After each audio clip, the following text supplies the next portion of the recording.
Good morning. We'll start with the topic, plant growth and development.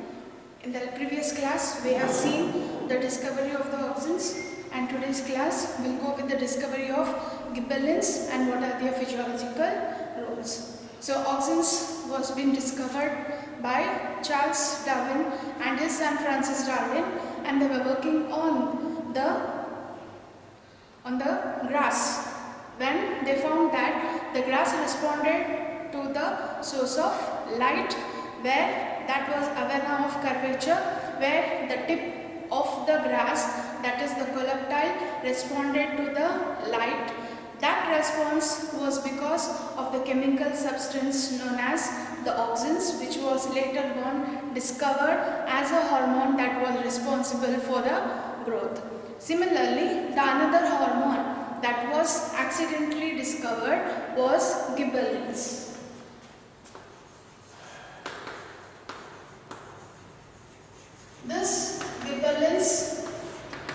The gibberellins was discovered when the Japanese pathologist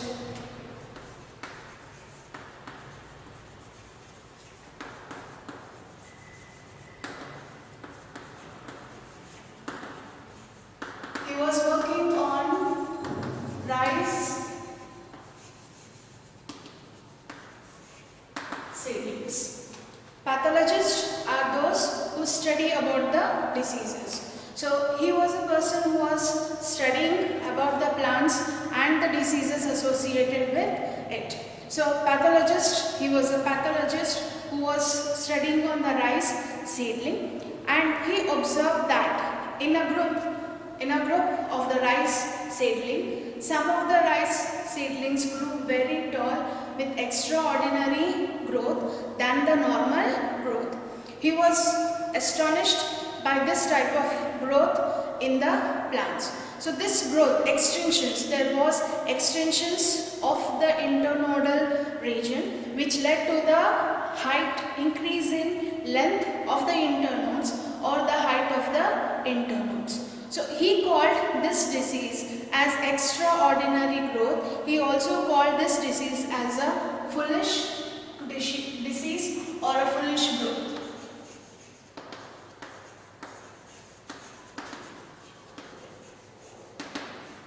And he called it also as foolish growth, and it was named as Bakani.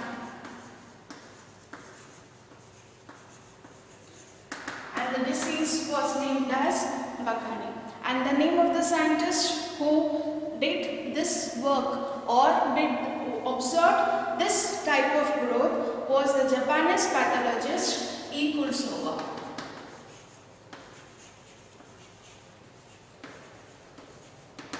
It was the scientist named as E. Kurosawa. Then he observed those plants and found that they were grown taller when compared to the normal height. Then an extract of this was being obtained, and when this extract was being studied, it was being observed there was a presence of a fungus in such plants, and that fungi was Gibberella fujiikonii. The name of the fungus was Gibberella fujiikonii. So this fungus was responsible for the extraordinary growth of the rice seedlings, which was responsible for internodal expansion of the rice seedlings. Then many more gibberellins were being, or the extracts of this fungus was also being treated on another plants. This also showed the elongation of the axis in other group of plants. More than 100 gibberellins are being identified. They have identified around more than 100 gibberellins, and all these gibberellins are being identified as GA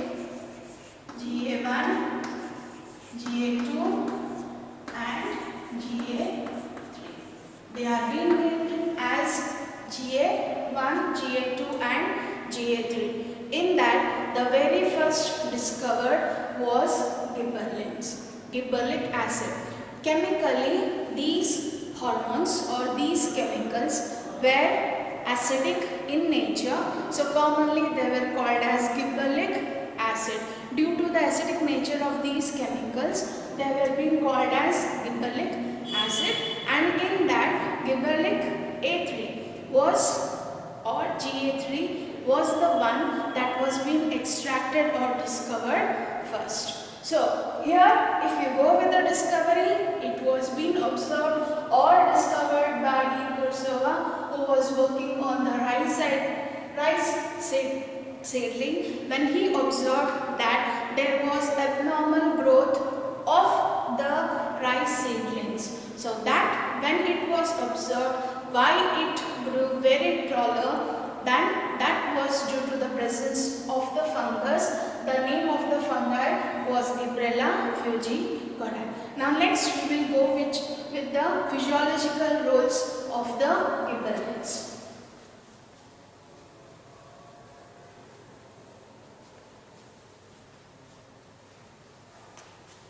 What are the physiological roles?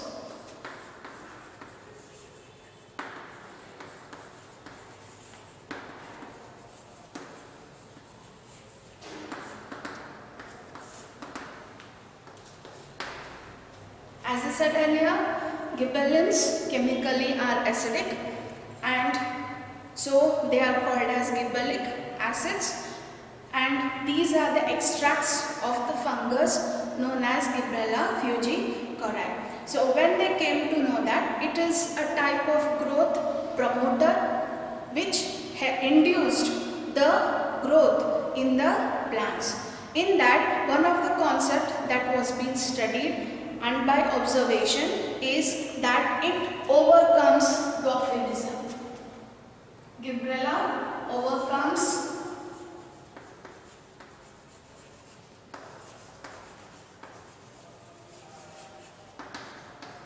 dwarfism. Dwarfism are short plants. For example, the cabbage and the pea, which had a, or if you take the cabbage, it is having a very short stem. Hardly you can find the internodal region, and at the nodal region you can see that there are layers of leaves overlapped on each other to form a structure called as cabbage.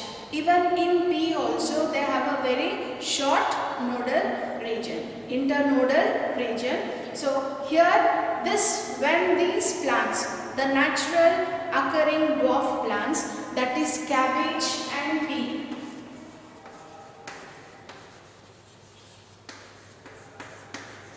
when they were treated with gibberellic acid, it was being observed that there was elongation of the stem or the axis, so that it is easy for the process of harvesting also. So in that way, if gibberellins are being treated, or with the help of gibberellins the plants are being treated, you can see that there is extensions of the axis, the leaves axis, and thus it has overcome the process of the dwarfism process. So it is involved, or it induces, or it overcomes the dwarfism of cabbage and the pea plants. Why?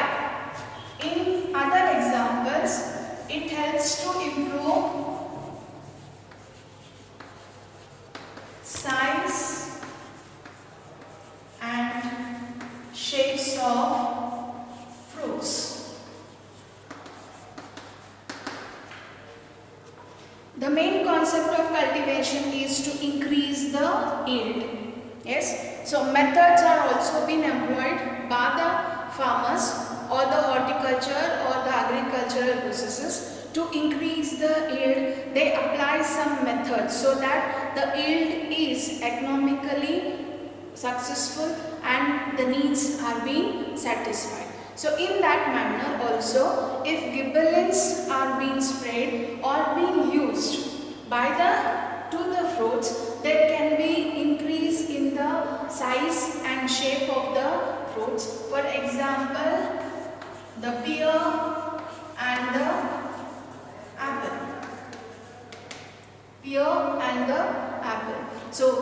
such plants are being treated with gibberellic acid, they are induced, even not only increasing the size and shape of such fruits, even it is inducing the process of germination, so that they can germinate fast, produces the flowers and ultimately produces the fruits.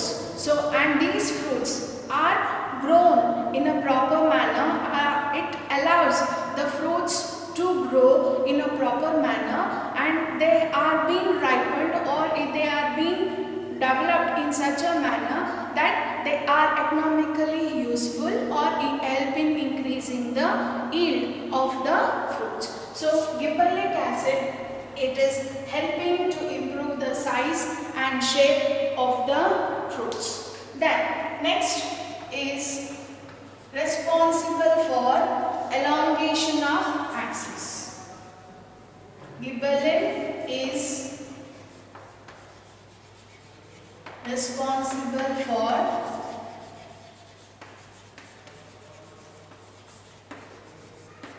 elongation of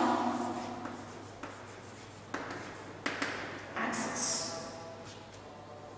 This gibberellic acid is the extract of a fungi, and in some plants, for example the sugar beet, it is having rosette of leaves with a very short axis. So when such plants like sugar beets are being treated with the gibberellic compounds or gibberellins, there is elongation of the axis. The axis increased. The rosette of leaves had a short nodal region or internodal region, but by applying the gibberellins, this nodal region expanded. So it has overcome, or we can say that it is responsible for the elongation of the axis of the sugar beet. Not only in sugar beet, even in some of the animals, it induced the process of flowering also. So in sugar beet, as they have a rosette of leaves with a short internodal region or a short axis, this gibberellins was responsible for the elongation of the axis. We can go with the example, that is the sugar beet. Then you will come across to another word called as bolting.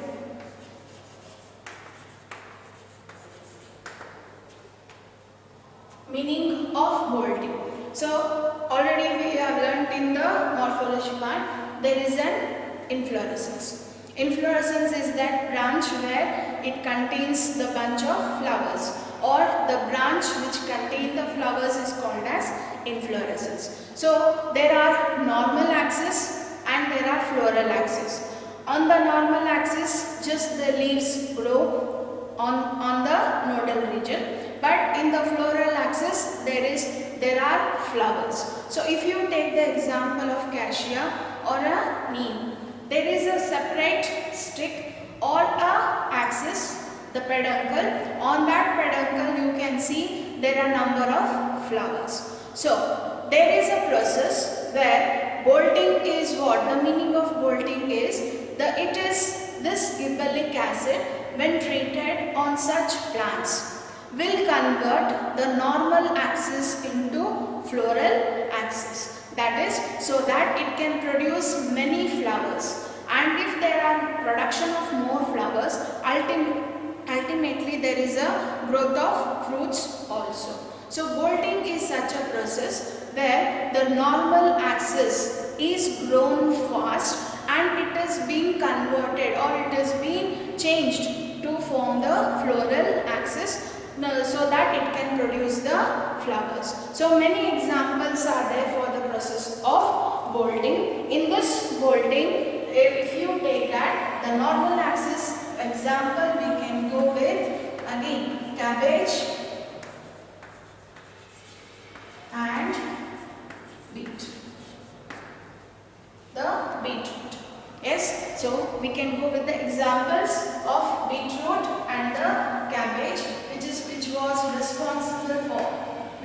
responsible for conversion of a normal axis than to a floral axis. That process is called as bolting.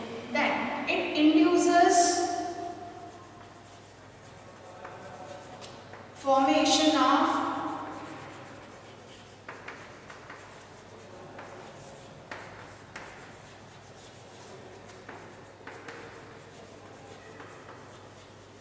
parthenocarpic fruits.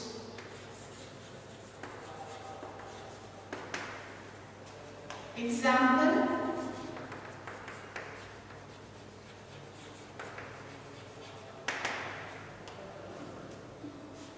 tomatoes.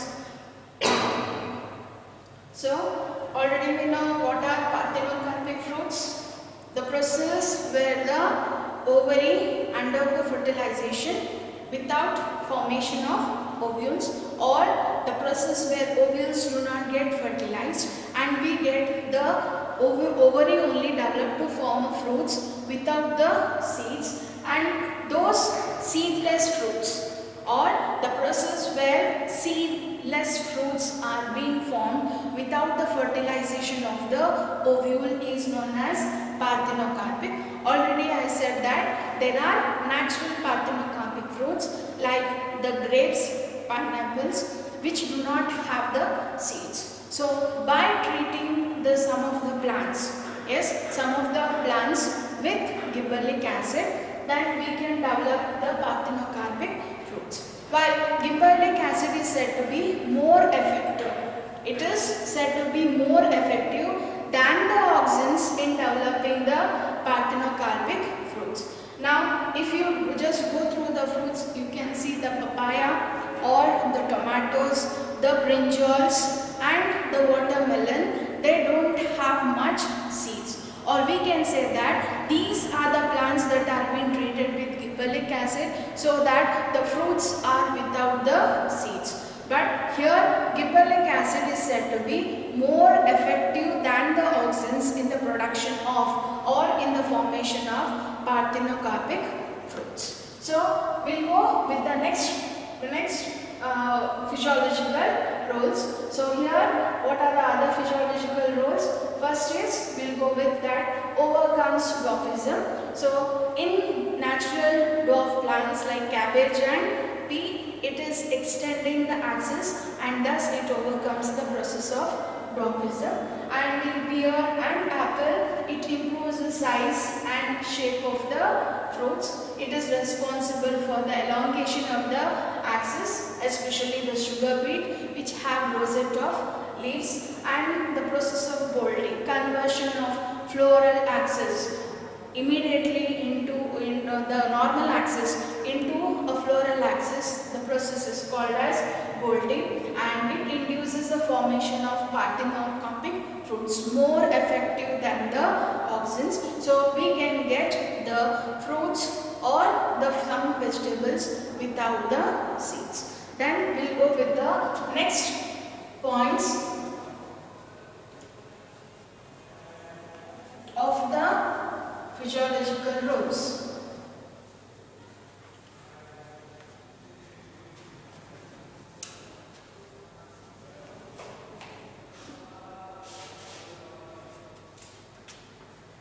It is also responsible for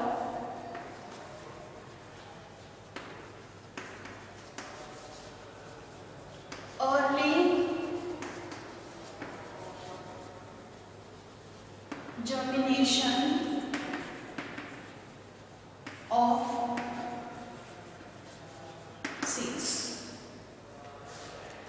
Some extra points are also being given to make it clear all the concept. The concepts are being given in the form of points so that it will be easy here for you all to go through the or deal with the concept. Yes. So here these gibberellins also are responsible for the early germination of the seeds. So there are some that seeds are being used as a vegetative propagules for the process of for cultivation. So in that, when you compare the seeds that are been applied with gibberellic acid and the non-treated seeds. The one which are treated with gibberellic acid will show early germination. They germinate very fast when compared to the non-treated seeds. For example, you take the simple example of groundnuts only. Yes, if you apply the gibberellic acid to the groundnuts and sow them or use in the process of cultivation, you will see that they will germinate very fast than those seeds which are not being treated with the gibberellic acids. So this hormone gibberellin is also responsible for the early germination of the seeds, which induces the process of germination in such plants. Yes, example, if you go with that, the coniferous, we can take the example of conifers, that is the gymnosperms, which untreated with gibberellins show fast germinations. So this hormone gibberellin is responsible for the germination. So what happens during germination? The seed, when it comes in contact with the moisture, it starts to produce the radicle that develops to form the root system and the plumule later on to develop to form a shoot system. So based on that, the dicots have the taproot system, while the monocots have the fibrous root system. So that it initiates or it makes the seeds to germinate very fast. So gibberellic acid are responsible for the early germination of the seeds when we compare to the seeds that are not being treated with the gibberellic acid. Then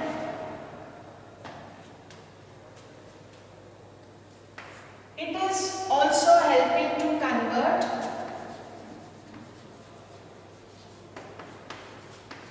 biennial plants into annuals. Biennial plants into annuals. Those plants which grow in the second season are allowed to grow in the first seasons. So if you apply those gibberellins or this hormone to such plants, it is able to form, or we can convert the biennials into annuals so that they can flower or they can produce, or the yield is being seen the very next season instead of waiting for 2 more seasons. So here this gibberellic acid have the ability, or it induces the growth where the biennials are being converted into annuals. Then it also helps to convert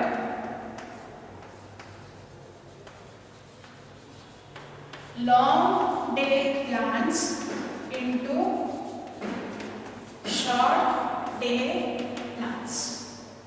Long day plants into short day plants. Long day plants are those which require more amount of light for the process of flowering. To produce the flowers, they require critical length of light, period of light more than, or if you consider that, if you take the example as 12 hours of light they require for the process of flowering.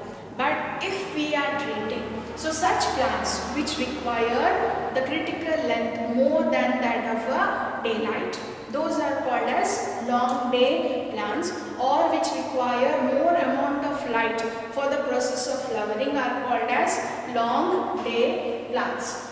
If we treat such plants with gibberellic acid, we can convert the long day plants into short day plants which require a little amount or less wavelength of light or less period of light for the process of flowering.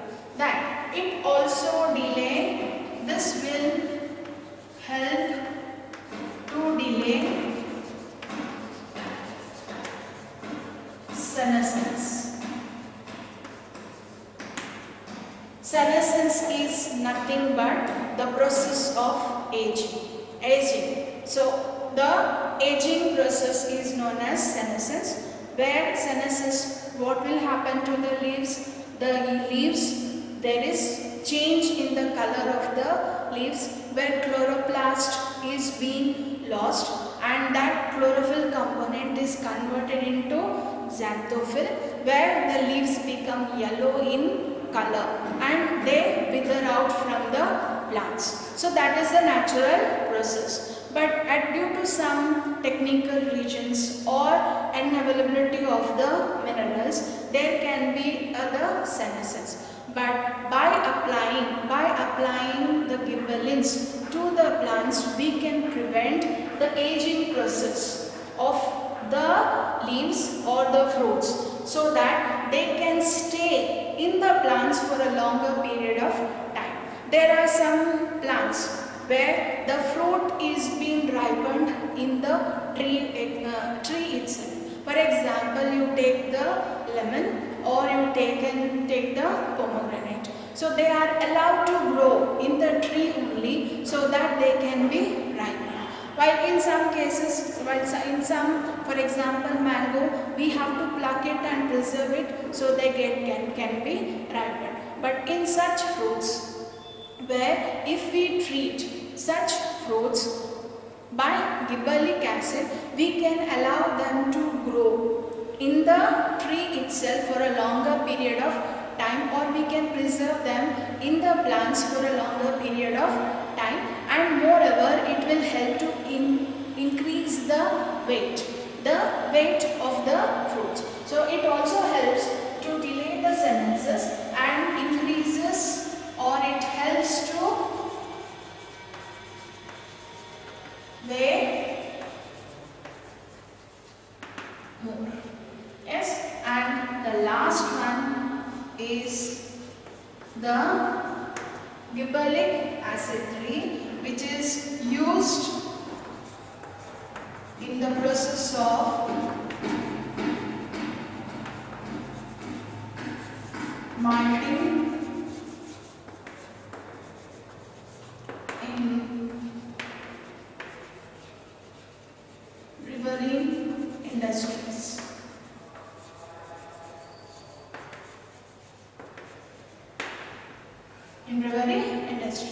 So one of the gibberellic acid is used in the process of malting in brewery industries. As already we know some of the concept of preparation of sponge bread with the help of a fungi called as yeast. The yeast is being made for the preparation of bread or a cake by the process of fermentation. Similarly, in the beverage industry, to the manufacture of the beer, yes, they use the gibberellic acid for the process of malting, and so for the preparation of the beer. So usually in the beverage industries, the gibberellic acid are being used. So these are all the physiological roles of the gibberellins. So here, if those 5 points, and these are the next 5 points, where it is responsible for early germination of the seeds. If you take the example, if you can take with the coniferous seeds, or if the seeds are treated with gibberellins, they show early germination when compared to the non-treated seeds. And it also helps to convert the second seasonal plant to a single seasonal plant, or in simple terms we can say that it converts the biennials into annuals. Then it is converting the long day plants into short day plants. Those usually light, there is phototropism, there is photolight. This light induces the process of flowering in the plants. So some require high light period for the process of flowering. So those plants can be converted into short day plants by the application of gibberellins, and it will help to delay the process of senescence. Senescence is nothing nothing but the process of aging. It will reduce the process of aging of some of the fruits, and which retains those fruits in the plants to grow and develop properly or get ripened in the trees also, and also help them to bear more. And gibberellic acid is used in the process of malting, and in that, as I said, if gibberellic acid is been treated in the elongation, we can increase the height or the length of the sugarcane, and it was being found that when sugarcane had been treated with the gibberellic acid, there was actually 20 tons of sugarcanes per acre of land. Thus, this gibberellins was responsible for the elongation of the axis of the sugarcane, which increased the yield also. Not only increased the yield, the size and the shape, and made them to weigh the growth. So these are all the physiological roles of the gibberellins. In the next class, we will go with the other two hormones. Now these are all promoters. Auxins, gibberellins and cytokinins are the promoters, while the others two are the inhibitors, that is the ethylene and the abscisic acid. So in the next class we will deal with one of the promoter and the two inhibitors, how they are. Inhibitors are also responsible for growth, but that is the slow growth will change in the state of the process. They stop the process, but they differentiate the process so that it can lead to another form of growth. So in the next class we will go with the next hormone, cytokinins, followed by the inhibitors, ethylene and abscisic acid. Thank you.